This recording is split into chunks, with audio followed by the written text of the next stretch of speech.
Hello दोस्तों, मैं अश्विनी शर्मा आ गया हूँ आरसीसी का सबसे डिमांडिंग लेक्चर लेकर के। अभी तक मैंने आरसीसी के जितने भी लेक्चर आप लोगों को सुनाए थे और पढ़ाए थे वो डब्ल्यूएसएम थ्योरी के अकॉर्डिंग थे। आज का जो लेक्चर होगा हम लोग का वो एलएसएम थ्योरी के अकॉर्डिंग है। बहुत सारे डिप्लोमा स्टूडेंट्स को, जहाँ तक मेरा अनुभव रहा है इतने दिनों से पढ़ाने का, इस टॉपिक में बहुत ज़्यादा प्रॉब्लम होती है। बहुत ही आसान है अगर आप थोड़ा सा ध्यान लेके समझें तो। अगर आपने डब्ल्यूएसएम पढ़ा है तभी ये ज्यादा अच्छे से समझ में आएगा, और अन्यथा इसको नए सिरे से समझना है तो भी कोई दिक्कत नहीं है। लेकिन डब्ल्यूएसएम को समझ लेने से इसको समझने में आसानी होती है। आगे सारा काम इसी पर होना है, लेकिन मेरा एक आपसे अनुरोध है कि जो मैंने आरसीसी का प्लेलिस्ट बनाया हुआ है उसमें डब्ल्यूएसएम के 8-10 लेक्चर होंगे। उसमें से शुरू के 2 से 3 लेक्चर आप सुन लीजिए। पूरे मत सुनिए, अगर आपको डब्ल्यूएसएम नहीं पढ़ना है तो पूरे नहीं, लेकिन 2 से 3। उन वीडियोज में थोड़ा क्वालिटी आपको वीडियो की और डार्क मिलेगी, अच्छी ना मिले, लेकिन ये जान लीजिए कि आरसीसी का निष्कर्ष जो है वो उन्हीं लेक्चर्स में छुपा हुआ है। अगर आप उन लेक्चर्स को आप सुन लेते हैं तो आपकी बहुत सारी चीजें, जो ऐसी चीजें हैं जिन पर कोई बात नहीं करता है, उनके बारे में बातें की गई हैं। किसमें? जो आरसीसी का बेसिक इंट्रोडक्शन हुआ है। कहाँ मिलेगा? आप प्लेलिस्ट में जाइएगा, आप चैनल में प्लेलिस्ट में जाइएगा, आरसीसी बाय डब्ल्यूएसएम करके प्लेलिस्ट होगा। उस प्लेलिस्ट में जा करके उसमें पहला लेक्चर, दूसरा लेक्चर सिक्वेंसली बना हुआ है। कम से कम 3 लेक्चर उसके आप सुन लीजिए, जिससे इसको समझने में आसानी हो। अदरवाइज ये भी समझ में आ जाएगा, और अगर आपने पहले से डब्ल्यूएसएम थोड़ा बहुत पढ़ा है तो इसको मुझे पढ़ाने में थोड़ा आसानी होगी। चलिए आइए देखते हैं हम लोग। अब देखिए जरा, उस मेन अंतर क्या है दोनों में, दोनों थ्योरी में मेन अंतर क्या है। देखिए, सबसे बड़ा खेल है वहां पे कि डब्ल्यूएसएम जो था वो एक इलास्टिक थ्योरी था। एक इलास्टिक थ्योरी का अर्थ हुआ कि उसमें जो स्ट्रेस का डिस्ट्रीब्यूशन था वो हुक्स लॉ के अकॉर्डिंग हो रहा था। हुक्स लॉ क्या कहता है, देखिए ये समझना बहुत जरूरी है, ठीक है। इन चीजों को मैं पिछले लेक्चर में अपने समझा चुका हूं, इसलिए देखिए एलएसएम का इंट्रोडक्शन लेक्चर आप सुनिएगा, एलएसएम का जो इंट्रोडक्शन लेक्चर है उसको सुनिएगा, ये दूसरा लेक्चर एलएसएम का। इसलिए मैं इसको बता रहा हूं कि अगर आपने इंट्रोडक्शन लेक्चर में देखा होगा तो उसमें स्ट्रेस वगैरह के बारे में समझाया गया है। स्ट्रेस वगैरह कितना था, 0.446 आप सीखे, कहां से आया है, सब मैंने इंट्रोडक्शन लेक्चर में बता दिया है, ठीक है। ये ईसी या ये स्ट्रेन कैसे डायग्राम है, इसको जरा समझ लीजिए बस। जब एक सेक्शन बनता है ना इस तरीके से, जैसे आपने डब्ल्यूएसएम में देखा था, सेक्शन पर लोड लगने पर उसका स्ट्रेन डायग्राम यानी विकृति आरेख ऐसा होता था। ऊपर के सिरे में विकृति जो है इसी, नीचे ईएस होती थी, और उसका स्ट्रेस डायग्राम भी ट्रेंगुलर होता था। क्यों? क्योंकि देखिए जरा इस ब्लॉक को ध्यान से आप समझिए, ये ब्लॉक क्या कहना चाहता है। इस ब्लॉक में सबसे बड़ी चीज है, देखिए ये बीम है, पीछे और गई है। इस बीम का ये सिरा जहां पे खत्म हो रहा है ना, ये बीम खत्म हुई, देखिए यहीं पर ये बीम लास्ट हुई, ये इसकी चौड़ाई है। जब इस पर लोड लगेगा तो सबसे ऊपरी फाइबर में स्ट्रेस ऐसे देखिए बाहर निकले हुए हैं, कितना निकला हुआ है, सिग्मा सीबीसी, ये स्ट्रेस है। और ट्रायंगुलरली आके न्यूट्रल एक्सिस पर स्ट्रेस यहाँ पर क्या हो गया है, 0। यहाँ पर स्ट्रेस देखिए आके बीम को टच कर दिया गया है। तो ये जो डायग्राम आपको दिख रहा है, मैंने कोशिश की इसको 3D में समझाने की आपको, बहुत सारे लोगों को ये नहीं समझ में आता, इस वजह से मैंने ऐसा डायग्राम का सहारा लिया है। बीम यहीं तक थी बंधु, ये जो बीम है ना वो यहीं तक है। ये जो शेडेड एरिया है वो देखिए, ये बीम के ऊपरी सिरे से ऐसे निकला है, इस टाइप से ऐसे आगे निकला है, और फिर नीचे जाके इस टाइप से। अगर हम इसको साइड से देखें तो ये कैसा बनेगा, ये साइड से देखें हम लोग तो कैसा बनेगा, ध्यान दीजिएगा। यहाँ पे ये स्ट्रेस डायग्राम इसका ऐसा है बेसिकली, ऐसा देखिए बाहर निकला, फिर जा करके यहाँ पर बीम में मिल गया है, ठीक है। ये होता है एक्चुअली जो आप देखना चाहते हैं, ठीक है। तो इसमें जो स्ट्रेस डायग्राम था वो कैसा था, ट्रायंगुलर था। इसमें स्ट्रेस डायग्राम ट्रायंगुलर नहीं है। क्यों नहीं है? पिछला लेक्चर एलएसएम का देखिए, जो very first lecture of LSM जो है उसमें देखिएगा, आपको ये चीजें समझ में आ जाएगी क्यों ऐसा नहीं है, ठीक है। अब क्योंकि ये प्रैक्टिकल डायग्राम है, जो ऐसा कभी ट्रायंगुलर डिस्ट्रीब्यूशन लोड का होता नहीं है। ये एक्चुअली प्रैक्टिकली जब करके कंक्रीट पर देखा गया तो उसमें स्ट्रेस जो डेवलप हो रहे थे वो इस तरीके से डेवलप हो रहे थे। क्यों? पिछले लेक्चर में जाइए। कुल मिला के हमने ये कहा कि यहाँ पर स्ट्रेस जो जनरेट हुए वो उसके टॉप मोस्ट फाइबर में, वहां हम लोग सिग्मा सीबीसी लेते थे। सिग्मा सीबीसी कहां से आता था, तो जो आपका कंक्रीट का ग्रेड था उसमें हम लोग 3 से डिवाइड करते थे, क्योंकि फैक्टर ऑफ सेफ्टी 3 लेते थे। इसमें क्या कहानी है, इसमें हम लोगों ने दो बार, एक बार तो कोड ने 0.67 FCK लेने को बोला है, फिर 1.5 का फैक्टर ऑफ सेफ्टी वगैरह क्या है पिछले लेक्चर में, इसलिए मैं बार बार कह रहा हूं पहला लेक्चर एलएसएम का जरूर देखिएगा। तो हमने ये स्ट्रेस डायग्राम कैसे बनाया, ये है आपका सेक्शन, ये पूरा सेक्शन है जिसके इस पोर्शन में कंप्रेशन जनरेट हो रहा है, ठीक है, इस पोर्शन में कंप्रेशन। ये स्ट्रेन डायग्राम है। स्ट्रेन माना जाता है कि जब कंक्रीट की बीम पर लोड लगने पर उसमें फैलाव होता है, तो टॉप मोस्ट सबसे ऊपर वाले फाइबर में सबसे ज्यादा दबाव होता है, और जब बीम या कंक्रीट फेल होने वाली होती है कंप्रेशन के कारण, तो उस समय उसमें मैक्सिमम स्ट्रेन ये 0.0035 होती है, जिस पर कंक्रीट फेल हो जाता है। तो टॉप मोस्ट फाइबर में स्ट्रेन पता चल गया, और उस टाइम जो स्टील होता है ना, कोड की मान्यता है, इसका जो अजम्पशन है, कोड का एजम्पशन कहता है कि इससे कम स्ट्रेन पर स्टील फेल नहीं होगी।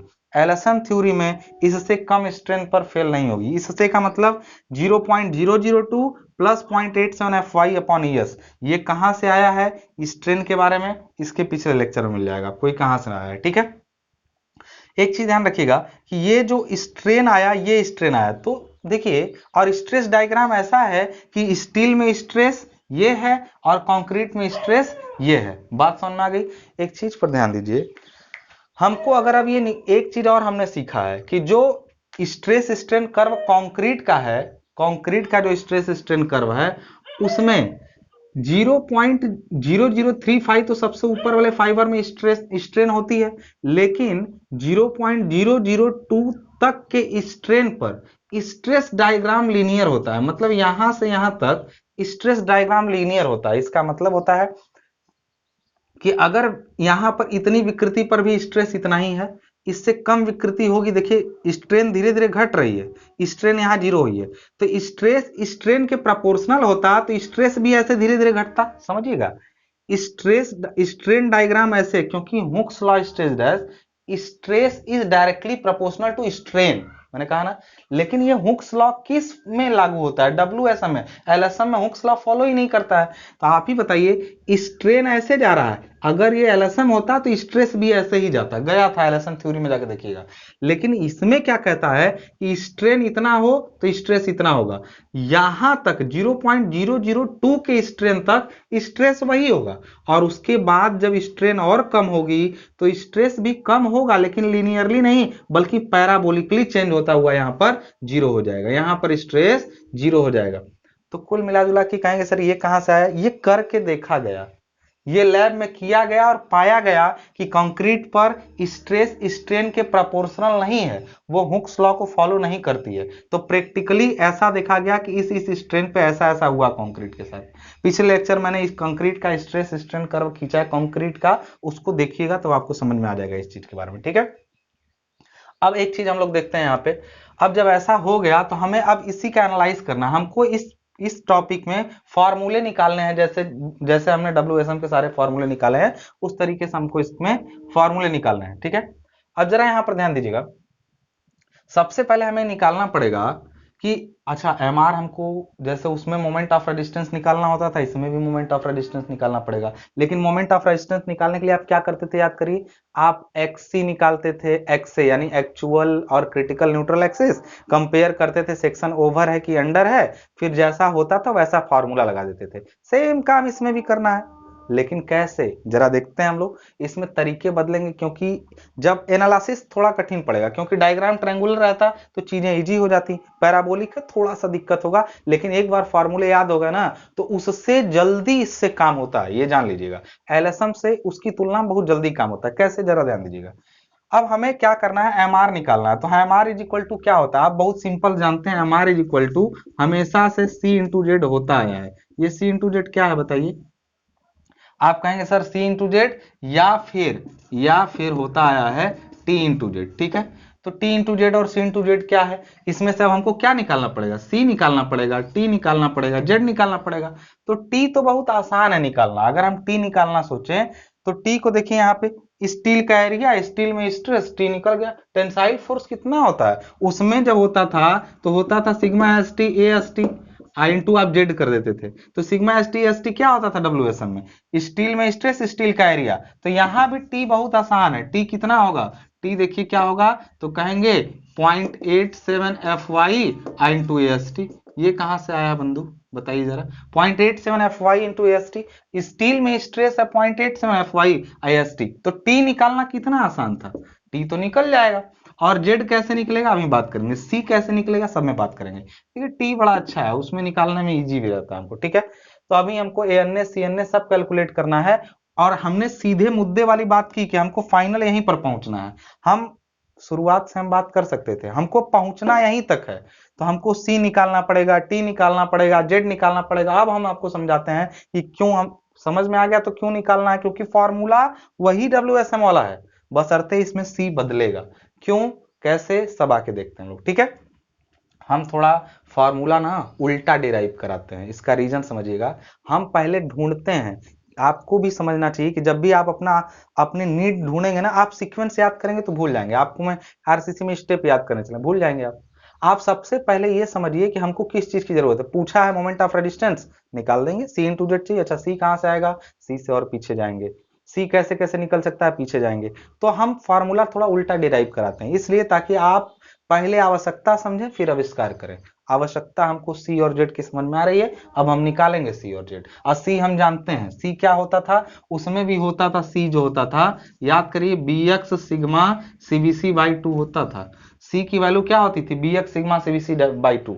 याद करिए कैसे आप लोग निकाले थे, लिखे थे एरिया इंटू एवरेज स्ट्रेस। याद करिए WSM में एरिया इंटू एवरेज स्ट्रेस आपने लिखा था कैसे, कि आपने लिया था बीम का, देखिए ये बी था ये एक्स था, तो बीम का जो एरिया था क्रॉस सेक्शनल BX हो गया। एवरेज स्ट्रेस क्या हुआ, तो देखिए यहां पर स्ट्रेस सिग्मा CBC था और यहां पर 0 था, तो आप दोनों का क्या ले लिए, देखिए याद करिए, एरिया यहाँ सिग्मा CBC था, यहाँ 0 था, तो आप एवरेज स्ट्रेस क्या ले लिए थे सेक्शन पे, सिग्मा CBC प्लस 0/2 यानी हाफ सिग्मा CBC, और एरिया क्या था B इंटू एक्स, यानी जो क्रॉस सेक्शनल एरिया था बीम का। अगर हम यहाँ पे एक क्रॉस सेक्शनल एरिया ऐसे ले लें बीम का, यहाँ पे क्रॉस सेक्शनल एरिया ले लें बीम का हम, तो देखिए आप इसको क्या कहते थे, आप इसको कहते थे ये एरिया सर BX है, ये देखिए BX एरिया, ये B हो गया, और ये यहाँ से यहाँ तक क्या हो गया, X हो गया, B इंटू एक्स। इस पर स्ट्रेस आ रहा है सिग्मा CBC बाई 2, तो आप मल्टीप्लाई कर दिए थे। इस फॉर्मूले को हम थोड़ा दूसरे तरीके से तोड़ देते हैं, जैसे हम इसको BX सिग्मा CBC बाई 2 को ऐसे भी लिख सकते हैं कि X इंटू सिग्मा CBC, ऐसे इंटू कर दिया हमने B। इसका अर्थ देखिए क्या हुआ बस ये कि देखिए अगर कोई इस तरीके से बन रहा है, स्ट्रेस डायग्राम ऐसा ही तो था, ये किसका स्ट्रेस डायग्राम है, WSM का ना।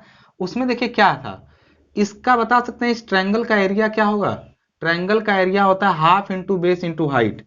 हाफ बेस क्या है, ये sigma CBC, half into base, ये हाइट क्या है बताइए जरा, x। तो आपने ट्रायंगल का एरिया लिया half BX sigma, half sigma CBC into x, ठीक है। आपने केवल इस ट्रायंगल का एरिया लिया, उसमें B से यानी बीम की चौड़ाई से मल्टीप्लाई कर दिया, तो आपका ये C आ गया था का, कंप्रेशन फोर्स C आ गया था। इसी तरीके से अच्छा ये कौन सा, ये स्ट्रेस डायग्राम का था ना, स्ट्रेस डायग्राम का एरिया इंटू B करना था, ये ध्यान रखिएगा। WSM से हमने आपको समझाया कि जो आप BX सिग्मा CBC बाई 2 याद करते थे, वो क्या था, वो स्ट्रेस डायग्राम का एरिया इंटू B था, समझ गए, स्ट्रेस डायग्राम का एरिया इंटू B था, याद रखिएगा इस चीज को। अब चलिए आगे, यही काम हम लोग इसमें करते हैं, कैसे, हमको अब इस स्ट्रेस डायग्राम का एरिया इंटू बीम की चौड़ाई कर देंगे, C निकल जाएगा। देखिए इस स्ट्रेस डायग्राम का एरिया इंटू बीम की चौड़ाई निकालेंगे, C निकल जाएगा। आप एग्री करते हैं इस चीज से, नहीं भी करेंगे तब भी सही है, समझ में आ रही बात। आप इस स्ट्रेस डायग्राम का एरिया लीजिए और B से मल्टीप्लाई कर दीजिए। इसके लिए हमको क्या क्या चाहिए, इस एरिया को, इस एरिया को ध्यान देखेंगे तो बड़ा अजीब सा एरिया है ना, तो रेक्टेंगल बन रहा है, मतलब अजीब एरिया है। तो इसके लिए हम क्या करेंगे, इसको दो भागों में बांट दिया हमने, यहां तक के पार्ट को हमने रेक्टेंगल ले लिया, इस पार्ट को हमने यहां तक को रेक्टेंगल, और यहां तक के पार्ट को हमने पैराबोलिक ले लिया। आप एग्री करते हैं, तो हम यहां से पहले क्या करते हैं, निकालेंगे एरिया, इसका निकालेंगे और B से मल्टीप्लाई करेंगे। लेकिन पहले जो एरिया निकालने में ही दिक्कत आ रही है, एरिया निकालने में देखिए क्या है, एरिया इस रेक्टेंगल का हो जाएगा, देखिए वहां पर स्ट्रेस सिग्मा CBC था, यहां पर देखिए रेक्टेंगल है, तो 0.446 FC के स्ट्रेस है यहाँ पे, इसके टॉप मोस्ट फाइबर में स्ट्रेस है 0.446 एफ सी के। यहां तक की गहराई बताएंगे कितनी है, ये वाली नहीं मालूम है, लेकिन मालूम कर लेंगे कैसे। ये जानते हैं कि ये यहीं तक का, जहां तक कहां तक ये रेक्टेंगल होता है 0.002 तक, तो हम ये पहले निकाल लेते हैं। कैसे? सपोज करिए ये पूरा यहां से यहां तक, देखिए मैंने यहां दिखा रखा है कि ये पूरा एक्सयू है, तो इस ट्रायंगल से हम निकाल लेते हैं। देखिए कैसे, इस ट्रायंगल से इन शॉर्ट अगर आप निकालें तो लिख सकते हैं। देखिए ऊपर वाले में स्ट्रेन कितना है, 0.0035 डिवाइडेड बाई, ये पूरा लिख दें एक्सयू। एक्सयू देखिए 0.0035 डिवाइडेड बाई एक्सयू, मतलब ये बड़ा वाला ट्रायंगल, सिमिलर ट्रायंगल लगा रहे हैं, बराबर होगा, ये छोटा ट्रायंगल में जरा चले जाइए, ये ट्रायंगल में छोटे वाले में, ये बड़ा वाला और ये छोटा वाला दोनों सिमिलर है ना, तो इस छोटे वाले में बताइए स्ट्रेन कितना है। मैंने बोला था स्ट्रेन यहाँ पर इतना है, यहाँ पर 0 पॉइंट, तो यहाँ पर हमने लिख दिया 0.002 और डिवाइडेड बाई, बताइए इसको हम कितना मान ले, इसको इतने को, इसको हम x1 मान ले रहे हैं, x1 x1 मतलब इस नीचे वाले पार्ट को। अब xu में से ये नीचे वाला पार्ट घटाएंगे तो ऊपर वाला अपने आप आ जाएगा। यहां से x1 की वैल्यू निकालेंगे आप जब, तो क्या आएगा, इसको भेजिए 0.002, देखिए यहाँ पे इसको इधर भेजा हूं, और डिवाइडेड बाई 0.0035 आई इंटू हो गया xu। यहां से निकालेंगे तो 4/7 xu आ जाएगी x1 की वैल्यू। यानी ये जो x1 है ये वाला पार्ट, वो कितना है x1 की वैल्यू, ये नीचे वाला पार्ट, तो वो है 4/7 xu है इसका। समझ में आ रही बात, xu का 4/7, तो ऊपर वाला कितना बचा, ये 3/7 xu नहीं बचा, बताइए 3/7 xu बचा कि नहीं बचा।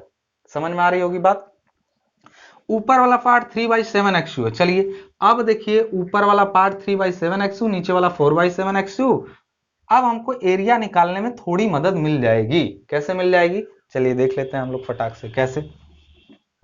ये समझ में आ गया कैसे, देखिए अब हमने ये क्यों किया, केवल ये निकालने के लिए कि XU का कितना पार्ट रेक्टेंगल में जाएगा और कितना पार्ट इसमें। XU का 3/7 रेक्टेंगल में है और 4/7 पार्ट इसमें पैराबोलिक में है। तो अब C निकालने के लिए हमको क्या चाहिए, C मतलब होता है, हमने बताया आपको, C इज इक्वल टू क्या होता है, इसका एरिया इंटू B। तो कंप्रेशन फोर्स जो होगा आपका, कंप्रेशन फोर्स C जो होगा वो क्या होगा, कहेंगे area of stress block into B। यानी हम यहां लिख सकते हैं कि देखिए एरिया ऑफ स्ट्रेस ब्लॉक में दो चीजें हैं, area of rectangle plus area of parabola, और वो B तो है ही है, B तो आपका है ही है, ये ध्यान रखिएगा, B आपका है यहाँ पे। अब देखिए क्या हो जाएगा, एरिया ऑफ रेक्टेंगल क्या हो जाएगा, हम दोनों को लेके जोड़ देंगे, एरिया ऑफ रेक्टेंगल अगर निकालेंगे तो आएगा, देखिए ऊपर से 0.446 FC के इंटू 3/7, ये क्या है XU हो जाएगा कि नहीं हो जाएगा, ध्यान से देखिएगा, 446 FC के प्लस सॉरी इंटू 3/7 XU, ये रेक्टेंगल का एरिया, देखिए देश इंटू देश हमने मल्टीप्लाई कर दिया। अब एक चीज प्लस किया हमने, एरिया ऑफ पैराबोला। एक चीज ध्यान रखिएगा, पैराबोला का एरिया निकालने मत चले जाइएगा आप, ये ध्यान रखिएगा कि कोई भी पैराबोला, इसको अगर कंप्लीट आयत होता है तो कितना होता बताइए, ये कंप्लीट आयत होता है एक ना ऐसे, अगर ये ऐसे नहीं घुमा होता तो पूरा कंप्लीट एक रेक्टेंगल होता। पैराबोला जिस रेक्टेंगल में बनता है ना, उसका 2/3 हिस्सा वो ऑक्युपाई करता है, 2/3 पार्ट ऑक्युपाई करता है वो। तो हम इस रेक्टेंगल का एरिया ले करके उसमें मल्टीप्लाई कर देंगे 2/3 से, यानी रेक्टेंगल का एरिया कितना है, तो कहेंगे 0.446 FC के multiplied by 4/7 XU I into 2/3, I into क्या कर दिया हमने, B तो है ही है बाहर। आपने समझा इसको कैसे, एरिया ऑफ रेक्टेंगल क्या हुआ ये, और एरिया ऑफ पैराबोला यानी 2/3 से मल्टीप्लाई कर दिया इस रेक्टेंगल में। क्लियर है चीजें। अब इसको सॉल्व करेंगे यहाँ पे तो कितना आ जाएगा, हम लोग जरा देख लेते हैं फटाक से कैलकुलेटर पे, मुझे याद है लेकिन आप लोग अपने लिए करके देखिए जरा इसको। 0.446 मल्टीप्लाइड बाई 3 और divided by 7 that equal to 0.19 FC के और XU, ये आ गया। इसको ऐसे सॉल्व करेंगे, प्लस जब इसको सॉल्व करेंगे, ध्यान रखिएगा इसको, जब इसको सॉल्व करेंगे तो पैराबोला वाला आ जाएगा 0.17 FCK XU। अब B तो बाहर हाई है, B बाहर हम लोग का हाई है। समझ में आ रही बात कैसे हुआ है? अब C की वैल्यू यहीं से जब निकालेंगे तो इन दोनों को ऐड कर दें तो कितना हो जाएगा 0.36 FCK XUB। ये किसकी वैल्यू आ गई? किसकी वैल्यू आ गई है? ये C की वैल्यू है कंप्रेशन फोर्स की। नहीं समझे क्यों? हमने बस वही काम किया है। अगर आप इसको बहुत ध्यान से देखेंगे ना तो आपने क्या लिया था शुरू से, आप उसको हमने WSM वाले को ब्रेक करके ये समझाया था कि WSM वाला कुछ था नहीं, वो एरिया इंटू स्ट्रेस हमने लिया था। जैसे हम जब WSM पढ़ा रहे थे तो हमने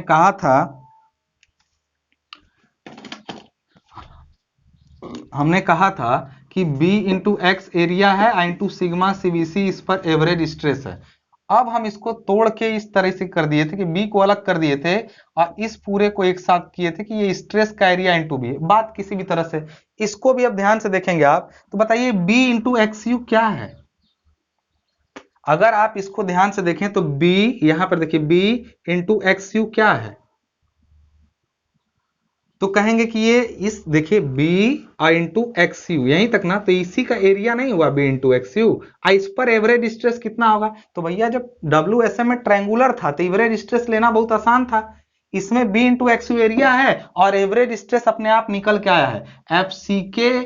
ऊपर देखिए पॉइंट, यहां पर अगर आप देखेंगे एवरेज स्ट्रेस, ये फुल यहां पर 0.446 FCK है, यहां 0 है, तो एवरेज स्ट्रेस जो आया है वो 0.36 FCK आया है। एवरेज स्ट्रेस जो आया है वो 0.36 FCK आया है। तो बात आप लोगों को समझ में आई कि C का वैल्यू क्या होगा? तो C की वैल्यू याद रखिएगा, रेक्टेंगुलर पार्ट में कंप्रेशन फोर्स ये है, अलग अलग भी हम लोग को याद रखना है। रेक्टेंगुलर पार्ट में 0.19 FCK XUB और जो पैराबोलिक पार्ट है उसमें 0.17 FCK XU और B, ये दोनों के अलग अलग पार्ट हो गए। C आपको क्लियर है, कंप्रेशन फोर्स की वैल्यू। टेंशन फोर्स की वैल्यू मैंने अभी आपको समझा दी, 0.87 FY इंटू AST होगी। तो C और T हम लोगों को पता चल चुका है। अब हम लोगों को पता करना है Z। अब Z कैसे पता चलेगा? तो उसके लिए देखते हैं हम लोग बात क्या करना पड़ेगा।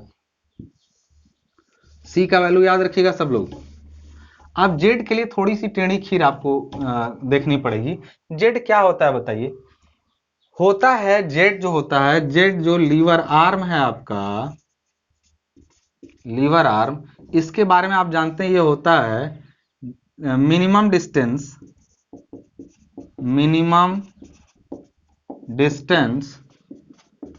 बिटवीन द रिजल्टेंट्स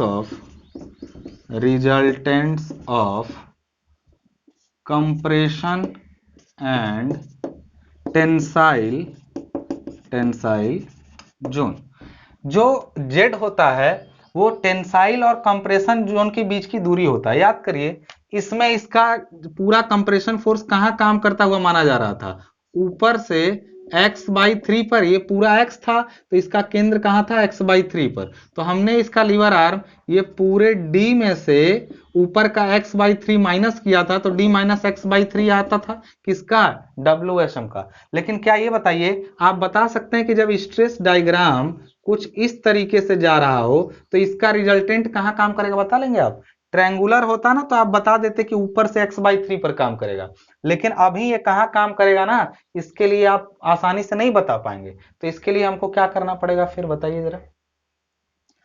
अब आपको लगाना पड़ेगा वेरिग्नान थ्योरम। क्या है कि अगर रेक्टेंगल का फोर्स पता कर लें पैराबोला का, तो उनका एक के अबाउट मोमेंट ले लें तो पता चल जाएगा। सपोज कर लेते हैं, हमको नहीं मालूम है कि इधर ही कहीं कहीं पे ऐसा एक लाइन होगी जिस पर, अब मुझे मालूम है तो मैं आपको पहले से लिख दे रहा हूं, आप इसको ध्यान रखिएगा। ये थोड़ा सा ऊपर होगा यहां से, ऐसे मैं बता रहा हूं कि यहां पर काम करेगा आपका टोटल C। टोटल C कहाँ काम करेगा? यहाँ पे काम करेगा। अभी पता चल जाएगा क्यों नहीं लिखना चाहिए। इसलिए नहीं लिखना चाहिए क्योंकि मुझे पहले से मालूम है, समझाने के लिए लिख रहा हूं आपको। ये दूरी पूरी जो होगी यहां से यहां तक, ये पूरी हो जाएगी आपकी D माइनस 0 पॉइंट, अभी नहीं लिखते हैं इसको, अभी निकल के आ जाएगी 42XU होगा। कैसे आएगा अभी देख लेते हैं हम लोग। अच्छा, यहां से ऐसे C पूरा यहाँ काम करता हुआ हमने मान लिया, तो कैसे यहीं पे काम करेगा आपको कैसे मालूम? देख के थोड़ी लग रहा है कि ऊपर से कितनी गहराई पे है। ऊपर से हमने मान लिया कि ये x बार की गहराई पर है, ऊपर से x बार की गहराई पर काम करता हुआ हम मान सकते हैं किसको, C को। तो चलिए हम जानते हैं वेरिग्नान थ्योरम कहता है कि टोटल, वेरिग्नान थ्योरम क्या कहता है, अगर एक प्लेन में कई सारे फोर्स काम कर रहे हो तो उनके रिजल्टेंट का किसी पॉइंट के अबाउट मोमेंट लें और उनके सारे फोर्स का अलग अलग उस पॉइंट के बराबर मोमेंट लें तो सब आपस में बराबर होते हैं। यानी C का मोमेंट अगर इस ऊपर लिया जाए, यानी C इंटू अगर हम लोग x बार करें, C x बार पर, इसके टॉप ऊपर वाले पोर्शन पर कहीं पे भी ले सकते हैं, यहां आसान रहेगा। x बार C इंटू एक्स बार किए, यानी C का मोमेंट लिए x बार, टॉप वाले टॉप फाइबर पर इसका मोमेंट लिए, तो छोटे छोटे फोर्स क्या है, यानी ये बराबर होंगे। अब C तो कुल कंप्रेशन है, C जो है ना वो है 0.3, जो अभी C निकाले हैं 0.36 FCK XUB, ये C का वैल्यू है। लेकिन केवल रेक्टेंगल का तो केंद्र जानते हैं ना, यहीं पे होता है, केवल रेक्टेंगल का केंद्र तो अपने बीच में होगा, केवल पैराबोला का केंद्र कहीं यहां होगा। समझ में आ रही बात? तो यहां पर हमने देखा कि ऊपर से रेक्टेंगल का मोमेंट, पैराबोला का मोमेंट बराबर C का मोमेंट होगा कि नहीं होगा। तो रेक्टेंगल और उसको प्लस कर देते हैं, तो रेक्टेंगल का पहले फोर्स कितना है, रेक्टेंगल वाला फोर्स था 0.19 FCK XUB, ये था किसका फोर्स बताइए जरा, अभी निकाले थे थोड़ी देर पहले, आप लोग देख लीजिएगा XUB। ये क्या है, ये रेक्टेंगल, और ये काम कहां करेगा बताइए जरा।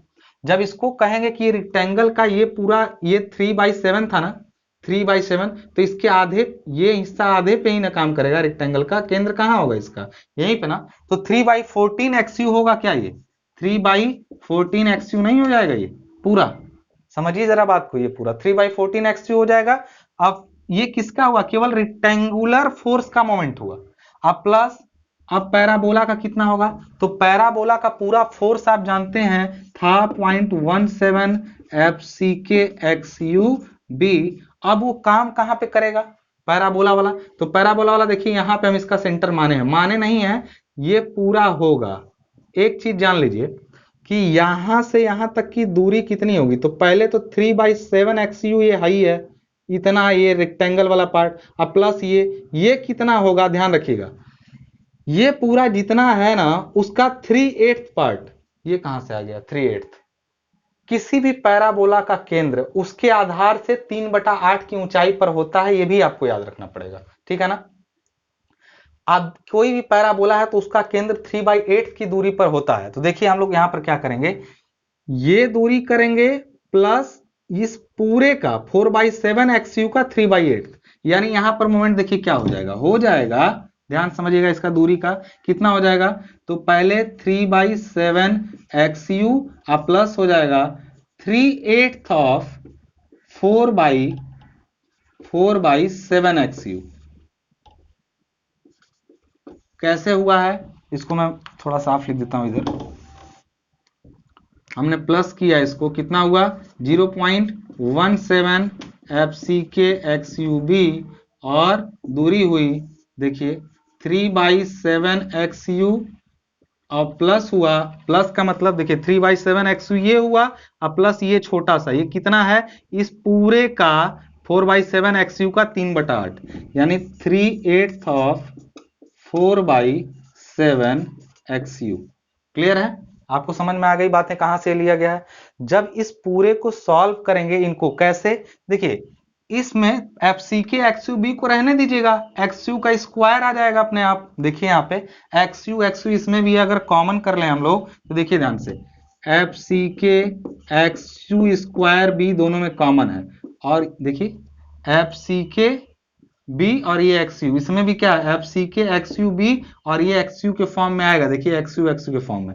जब इसको यहां से सॉल्व करके हम लोग निकालेंगे यहाँ पे, तो यहाँ पर कोई वैल्यू आएगी, वो वैल्यू कितनी होगी, सबको सॉल्व कर लेंगे। अभी कैलकुलेटर पर देख लेते हैं हम लोग कितना आएगा, देख लेते हैं फटाफट। तो इधर तो 0.19 इंटू 3 और डिवाइडेड बाई क्या है 14, तो आपका आ गया 0.0407, इसका वैल्यू आ गया, इस पूरे का वैल्यू, न्यूमेरिक वैल्यू आ गया 0.0407।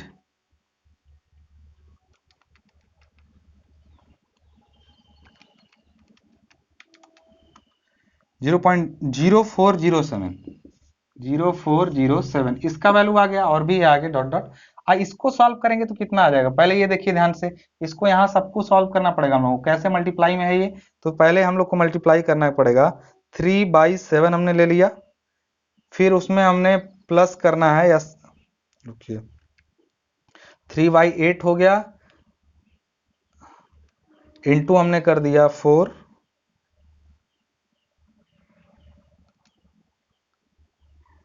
डिवाइडेड बाई 7 हो गया, इसकी वैल्यू आ गई, उसमें प्लस कर दिया हमने 3/7, और फिर मल्टीप्लाई कर दिया हमने 0.17 से, यानी इसकी वैल्यू आ गई 0.1092। इस पूरे में न्यूमेरिक वैल्यू आ गई 0.1092। अब इन दोनों को हम लोग जोड़ लेंगे, 407 0.149985, 0.149985 ये वैल्यू आ गई। कॉमन लेने पर सबको हटा के ये आ जाएगा, सॉल्व कर लीजिएगा, आ जाएगा इजिली, उससे मतलब नहीं। अब बताइए एक्स बार क्या हो जाएगा, तो एक्स बार बराबर हम क्या करें, X bar is equal to C को नीचे भेज दें इन सबके, तो इन सब के नीचे सी जाएगा, देखिए क्या होगा, एफ सी के x U square B into 0.149985 divided by C का वैल्यू 0.36 एफ सी के एक्स यू बी, यही होता है सी का वैल्यू, क्या बताइए। तो एफ सी के से ये खत्म, एफ सी के एक्स यू से एक एक्स यू खत्म, बी से बी कैंसिल, अब दिस डिवाइडेड बाई 0.36 की वैल्यू जो आ जाएगी, 0. एक्स बार की वैल्यू देखिए कितनी आई 0. अब इसको दिस डिवाइडेड बाई 0.36, वैल्यू आ गई 0.416, 0.416, और एक एक्स यू बचा हुआ है, एक्स यू। तो हम लोग का यहां से क्या पता चला, इतना करने से क्या पता चला, आप ना ये डेरिवेशन करने के चक्कर में मत पड़ेगा, एग्जाम में आपके नहीं आने वाला है। आपको ये पता होना चाहिए कि ये जो डायग्राम बना है उसमें जो सी एक्ट करता है वो ऊपर से 0.416 एक्सयू दूरी पर काम करता है। यानी अगर सी अगर काम करेगा तो सी ऊपर से कितनी दूरी पर काम करेगा, पूरा अगर यहां से यहां तक एक्सयू है तो सी एक्ट करेगा कितने पर, ध्यान दीजिएगा यहाँ पे 0.416 को शॉर्ट में 2 लिख सकते हैं आप, 2 एक्सयू पर, ठीक है। तो हमने इसको सी को ऊपर क्यों बनाया कि अगर आप यहां से यहां 3/7 है ना, तो 3/7 की वैल्यू 0.43 होती है, यानी यहां से यहां तक 3/7 एक्सयू है जो कि 0.43 एक्सयू है, तो 0.43 एक्सयू और ये है 0.42 एक्सयू, तो ये जो सी होगा वो कहां एक्ट करेगा, 0.42 एक्सयू पर। चीजें क्लियर है आपको पूरी तरीके से, तो डिराइव करके हमने निकाल दिया। मैं एक एक डिराइवेशन इसलिए करा रहा हूं कि आप ये ना बोलें कि सर डिराइवेशन आप नहीं करा, नहीं तो मैं लिख देता सीधे सीधे वैल्यू। अब यहीं से हम लोग का, अच्छा एक्स बार अगर आपको पता चल गया, मान लीजिए आपने यहां से एक्स बार निकाल लिया, तो हुआ कुछ यूं कि अगर आप पूरे डी में से यहां से यहां के डी में से एक्स बार घटा देंगे यानी 0.42, तो लीवर आर्म आपका निकल जाएगा। लीवर आर्म यही दूरी है, तो ये क्या हो जाएगी, लीवर आर्म डी माइनस 0.42 एक्सयू, ये लीवर आर्म की वैल्यू होती है, याद रखिएगा। लीवर आर्म की वैल्यू लिमिट स्टेट में उसमें डी माइनस एक्स बाई 3 थी, लेकिन यहाँ पर डी माइनस 0.42 एक्सयू है, ये याद रखिएगा। यहाँ एक्स को साथ यू क्यों जोड़ रहे हैं, इसको समझने के लिए बस इतना जानिए कि इसमें हर चीज लिमिटिंग वैल्यू पर काम होता है।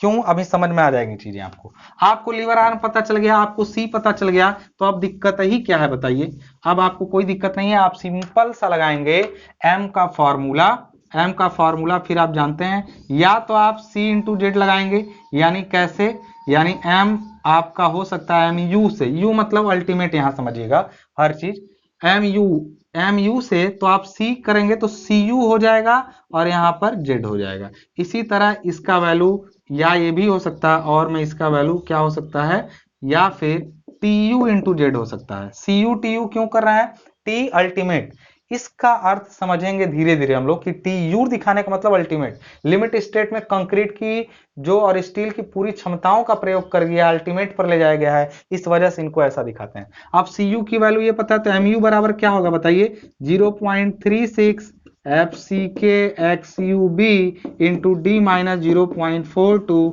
एक्स यू, ये किसका वैल्यू हो गया बताइए, ये किसका वैल्यू हो गया, ये m का यहाँ पे वैल्यू हो गया, और t के टर्म लेंगे तो हो जाएगा इसका वैल्यू m का 0.87 FYAST, और उसके बाद d माइनस 0.42 XU, ये t के टर्म में वैल्यू हो जाएगा। तो आपको आई होप m का वैल्यू समझ में आ गया। आपने कहा कि सर सब तो आप बता दिए लेकिन XU नहीं बताए, लीवर सब, अरे लीवर आर्म निकालना है तो 4 XU चाहिए, FC के XU चाहिए, XU क्या है आपने बताया ही नहीं।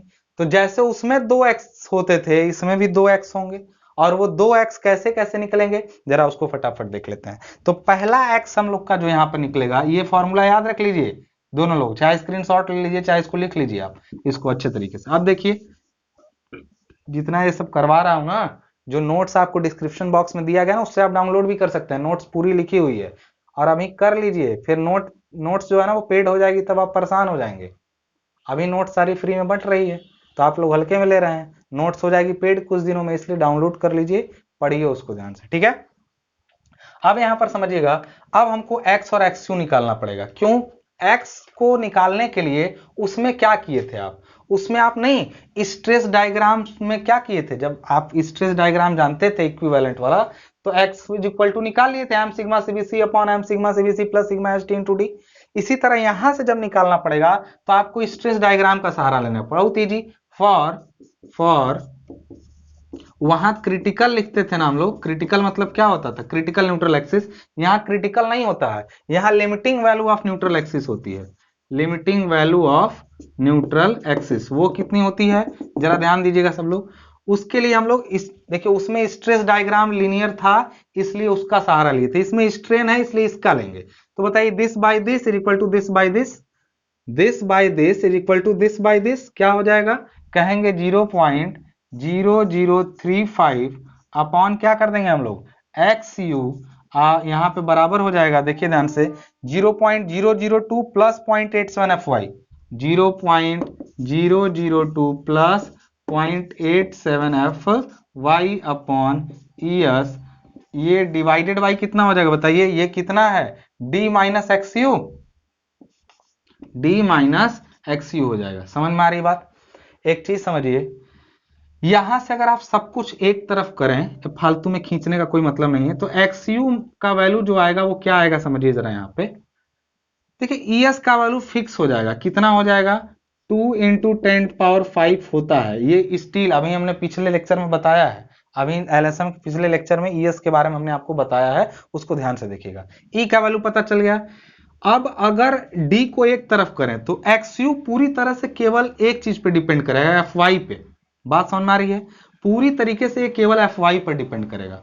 देखिए क्यों, क्योंकि देखिए XU को हम एक तरफ करेंगे, सबको एक तरफ, और तो समथिंग D के फॉर्म में फिर आ जाएगा। कैसे समथिंग D के फॉर्म में आएगा मैं आपको बता दूं, इसको सॉल्व करेंगे तो आपका कुछ इस तरीके से इक्वेशन आता है, मुझे वो याद नहीं है, मुझे मैं इससे लगाता भी नहीं हूं, आपको भी नहीं लगाना है इससे।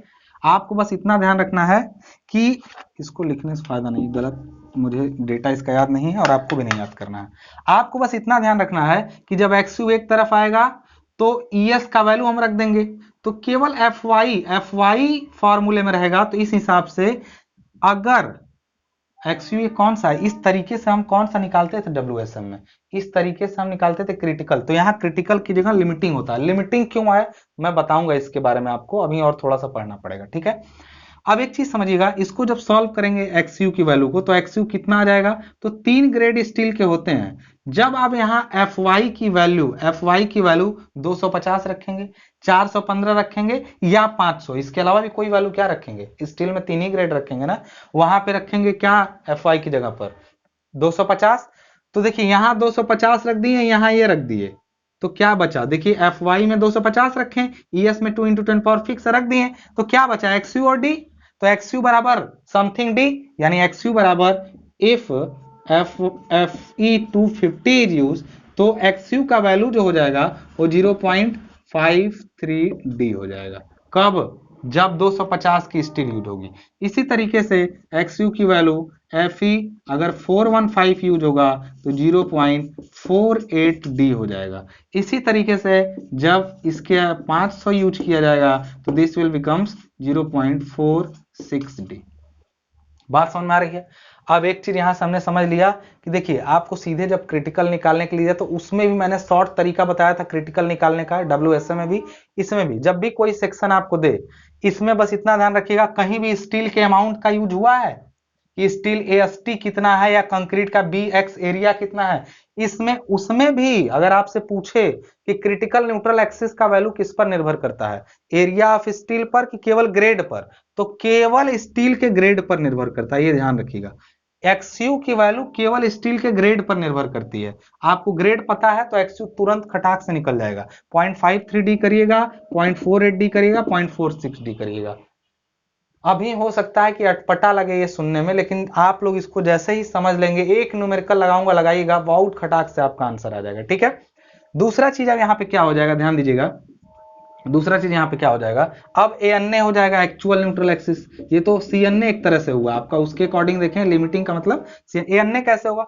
उसमें हम लोग एरिया मोमेंट ले लिए थे, एरिया मोमेंट लिए थे, याद करिए, bx²/t=m/s(d-x)। इसी तरीके से इसमें एरिया मोमेंट नहीं ले सकते हैं, क्यों? क्योंकि उसमें देखिए कंक्रीट के एरिया को मोमेंट लिए थे न्यूट्रल एक्सिस के अबाउट, फिर स्टील के एरिया को m से गुणा करके कंक्रीट में बदले थे, तो MAST(d-x) किए थे। इसमें ना कंक्रीट और स्टील को आपस में जोड़ने का कोई जुगाड़ नहीं है, कोई स्मॉल m जैसा चीज नहीं, कोई मॉडुलर रेशियो नहीं है। एक अंतर ये भी है दोनों में कि मॉडुलर रेशियो जैसी कोई चीज नहीं होती है। तो इसके लिए क्या करना पड़ेगा, इसके लिए हम लोग एरिया मोमेंट नहीं लेंगे, बल्कि कंप्रेशन फोर्स C और टेंशन फोर्स T को आपस में बराबर करेंगे। Compression force C for ANA, C is equal to हम लोग क्या कर देंगे T। क्यों करेंगे ऐसा, कहेंगे सर ऐसा क्योंकि ये दोनों बराबर, हमने कहा था ना कि दोनों बराबर होते हैं, उसको लेक्चर को ध्यान सुनिएगा, होते हैं। करना इसलिए है क्योंकि किसी एक का अमाउंट दूसरे को प्रभावित करेगा। C बराबर जब आप लिखेंगे 0.36 FCK XUB और यहां लिखेंगे 0.87 FYAST, तो बताइए यहां से XU की वैल्यू जो आएगी, ये वाला, ये देखिए XU जो है ना, वो एक्चुअली XU मैक्स है। मैक्स मतलब लिमिटिंग वैल्यू है, ठीक है ना। लेकिन ये XU एक्चुअल है, ये XU जो निकाला गया है वो थियोरेटिकल है, ये चेक करने के लिए कि सेक्शन अंडर है या ओवर है। इसमें XU क्या होगा, तो इसको XU को एक तरफ, सबको उधर भेजिए। 0.87 बाई पॉइंट, देखिए यहाँ पे 0.87 FYAST अपॉन 0.36 FCKB, ये वैल्यू हो जाएगी एक्चुअल न्यूट्रल एक्सिस की। देखिए उसमें एक्चुअल न्यूट्रल एक्सिस था ना, तो सिरदराचार्य लगाना पड़ता था, लंबा खींच जाता था, इसमें बहुत आसान है। 0.87 FYST अपॉन FCK। अब इस आंकड़े को भी आसान करना चाहेंगे तो आपकी बुक में नहीं किया गया है, लेकिन इसको और सॉल्व करेंगे तो आ जाएगा XU is equal to 2.417 FYAST upon FCKB, ये हो जाएगा। ये 0.87 बाई 0.36 की वैल्यू है 0.417, ठीक है। यहां से आप एक्चुअल निकाल लेंगे, क्रिटिकल निकाला, ये निकाला, दोनों का कंपेयर करेंगे, आप जानते हैं उसी की तरीके से। अब इसमें सब निकालना हमने आपको सिखा दिया, इसके बाद वाला जो लेक्चर होगा वो सीधे आपको XU मैक्स XU लेकर के कंपेयर करके और हम तुरंत मोमेंट ऑफ रेजिस्टेंस निकाल करके दिखाएंगे एक न्यूमेरिकल में। तो नेक्स्ट लेक्चर में बने रहिएगा। तब तक के लिए आपका एक काम रहेगा कि आप सबकी इसको समझ लिए। देखिए इतना एक बार में हो सकता है वीडियो आपको टिपिकल है तो दिक्कत आएगी, आप अगर दोबारा देख करके इसकी वैल्यू याद कर ले। C कितना है, 0.36 FCK XUB है, T कितना है, 0.87 FY है, और वो डिराइव मत करिएगा, आप बस इतना याद रखिएगा कि ऊपर से 0.42 XU की दूरी पर लीवर आर्म का टोटल कंप्रेशन फोर्स काम करता है। तो उस हिसाब से Z का वैल्यू भी D-0.42 XU याद रखिएगा। ये डायग्राम जो हमने बनाए हैं वो 3D व्यू बनाने के लिए समझाया था कि देखिए यहाँ से ये जाएगा 0.446 FCK और इस तरह से कुछ दूर तक, फिर उसके बाद न्यूट्रल, पैराबोलिकली देखिए ऐसे गया हुआ है। तो आप अगर, आई होप अगर आपको अच्छा लगा हो तो वीडियो को ज़्यादा से ज़्यादा शेयर करिए, सब्सक्राइब करिए चैनल को, और अगले लेक्चर का इंतजार करिए, क्योंकि ये समझने का कोई फायदा नहीं है अगर आप न्यूमेरिकल इसका नहीं लगाए हैं, ठीक है ना। और देखिएगा कितना इजीली इससे न्यूमेरिकल लगता है। तब तक के लिए इंतजार करिए अगले वीडियो का, मिलते हैं नेक्स्ट वीडियो में। Thank you.